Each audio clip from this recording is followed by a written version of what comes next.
The Sports Renegades podcast on SportsTownChicago.com.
Welcome in to the Sports Renegades here on SportsTownChicago.com. I'm Ryan Stuprich. And I'm Ryan Risky, and what a day it was for the Blackhawks last night, getting a much-needed win in Game 4 in very unconvincing fashion as Tampa Bay still looked like the better team. Yeah, they, especially in that first period, they played really well, and, I mean, they held Chicago to barely any shots in the first period, so, you know, of course, that helps too. So they definitely played really well, and as I played in my open, 3 shots from the Hawks hit the post, which is tough. And I remember I told my friend, he came over to watch the game, I told him, man, Quenneville would sure look like a genius if Tiemann actually scores a goal, and then like 2 minutes after that was when he hit the goal post, and I was just like, ugh. Yeah, that one was tough. I mean, wow. That one almost went in. I mean, as we said, it hit the post, and then Sharp had a breakaway. He hit the post. Yeah, I think, or was Oduya shot the puck, and I think it hit a skate and deflected, and then hit the inside of the post. Right, it hit the inside of the post. It was like what, like an inch away from going in? Yeah, I mean, it was so close to going in. Yeah, I mean, they had to find a different way to match their missing the net at least 3 or 4 times in Game 3. Right. I mean, missing wide open nets like that Hossa one. I mean, they could have won Game 3 if they had made those empty nets. Yeah, and it was just a very exciting game. Obviously, I'm glad that they won a home game, which is what we like to see. And they tied up the series, and what they have it. I think in the playoffs in the conference finals and finals, they have a really good game 4, 5, 6, and 7. Or games 4 through 7 are generally really good under I think they're Quenneville. like 40 and 14 or something like that in those games. Something really, really outrageous. Yeah, well, that's for sure. They play really well when it comes down to it. And now we go to Tampa Bay Saturday night at I think it's at 7 o'clock our time for Game 6 or for Game 5. Sorry, and that's going to be another tough game because now Tampa Bay and Chicago have split both the first 4 games, 1 home, 1 away. So it's going to be a hard matchup. I don't know if this is going to be as hard as the series in 2013 against the Bruins because they played really well and they were really close.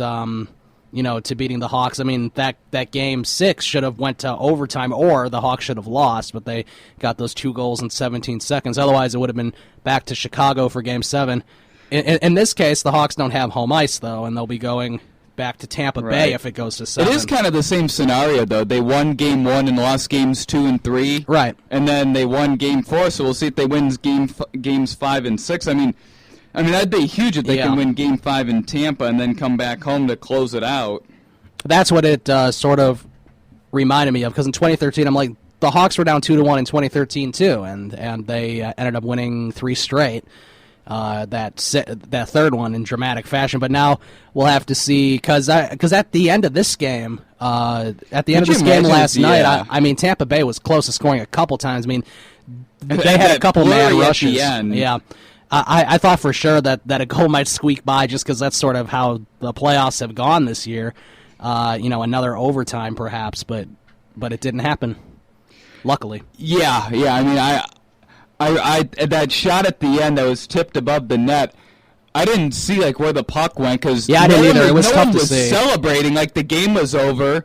Tampa wasn't celebrating like they had scored a goal. The Hawks weren't celebrating like they won. The light wasn't flashing. The horn wasn't sounding. I mean, I had no idea. And then they finally got the horn going, and the Hawks players ran over to Corey Crawford, who was unbelievable in that final minute. I mean, Tampa had so many good chances, and he denied them. Right, and throughout the game, there was a couple of really good saves by Crawford. There was also some good saves by Vasilevsky. By Tampa. Yes, I mean, it's tough to say his name, but it is. He did. It's definitely easier than. I mean, it's definitely harder to say than their main goalie, Ben Bishop.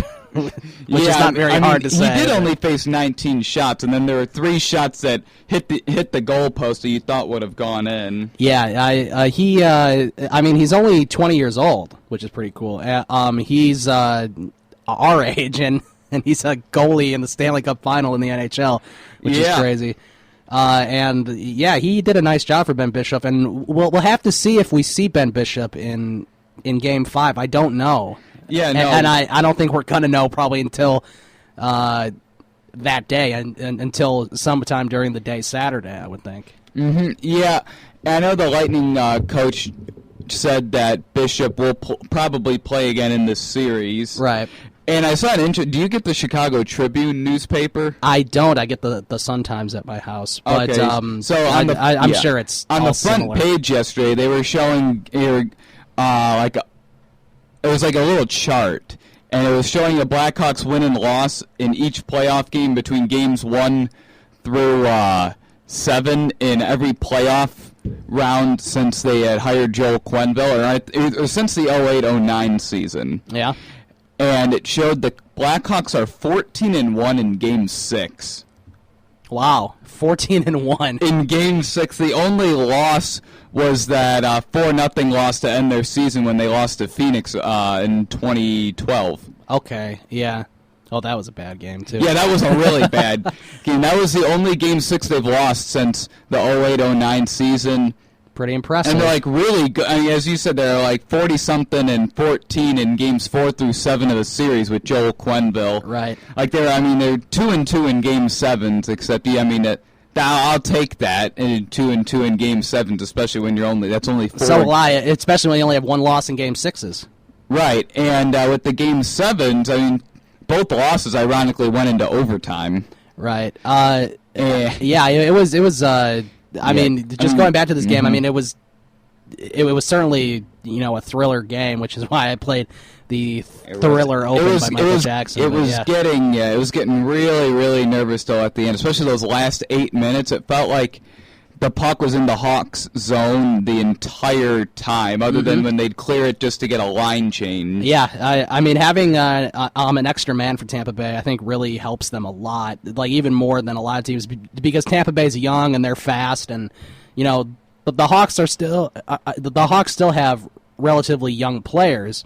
But they're not as fast as Tampa Bay, it seems. So hopefully, I think the Hawks their experience. Yeah. The Hawks are also probably a little more tired, considering they were one bad bounce of a puck away from going back to the Stanley Cup Finals last year. Right, and that could have been 3 straight, which would have been. I mean, really, yeah. If they had won last year, then you would have been talking about them being a dynasty. Right, I think they would have already had the talk. Yeah, and then this year happened. Right, now you're looking. I mean, there's really not too many dynasty. Well, I mean, usually never in hockey, but even in in other sports, I mean, we're sort of in a dynasty with the San Francisco Giants and the Bulls back in the 90s. Right, the Bulls back in the 90s, the Spurs of the 2000s. They won in.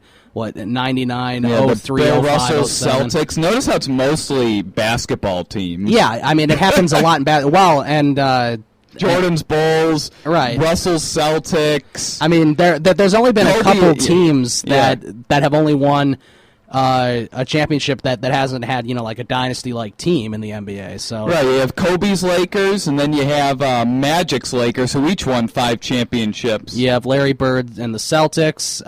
You have the one Celtics championship with Kevin Garnett, Paul Pierce, and Ray Allen. But I mean, other than that, I mean, now we could be seeing hockey, San Antonio fading and Golden State being the power in the Western Conference. So I mean, it's going to be crazy. Yeah, I mean, it is. I mean, the last hockey dynasty was either the Red Wings back when they were in the late 80s, early 90s, or the Edmonton Oilers when they had Wayne Gretzky. Right, yeah, I would say that. I but mean, other than that, it doesn't hard. happen. Because, I mean, it seems, and this has happened, I mean, a new team wins every year. Yeah, I mean, the Yankees had multiple dynasties. Right, but they haven't been to they won the World Series in 2009. Ironically, they went on a spending spree and won the World Series the next year. Yeah, that's not going to work too much anymore. No.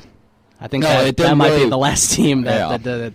And they faced a good Philadelphia Phillies team, too. They did face a really good Phillies team.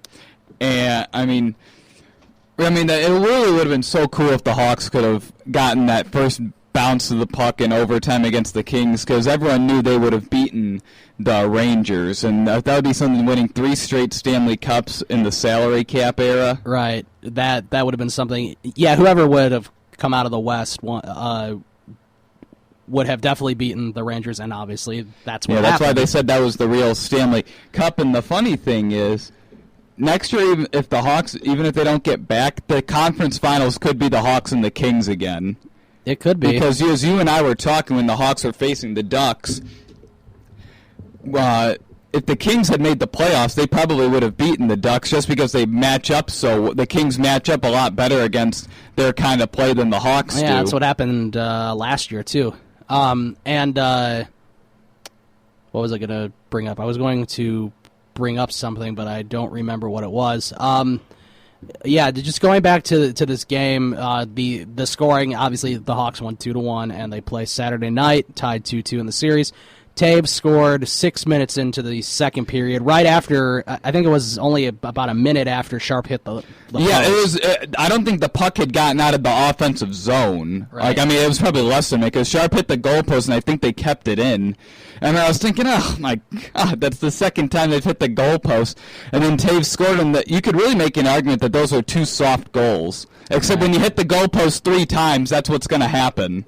And let's see, about 5 minutes later is when Alex Killorn scored for Tampa Bay. That was an unbelievable pass by Vittori Filppula. I mean, that was one of the greatest passes I had ever seen because no one saw him pass that puck except for Alex Killorn. Right. I mean, that was a beautiful pass. I mean, Corey Crawford thought that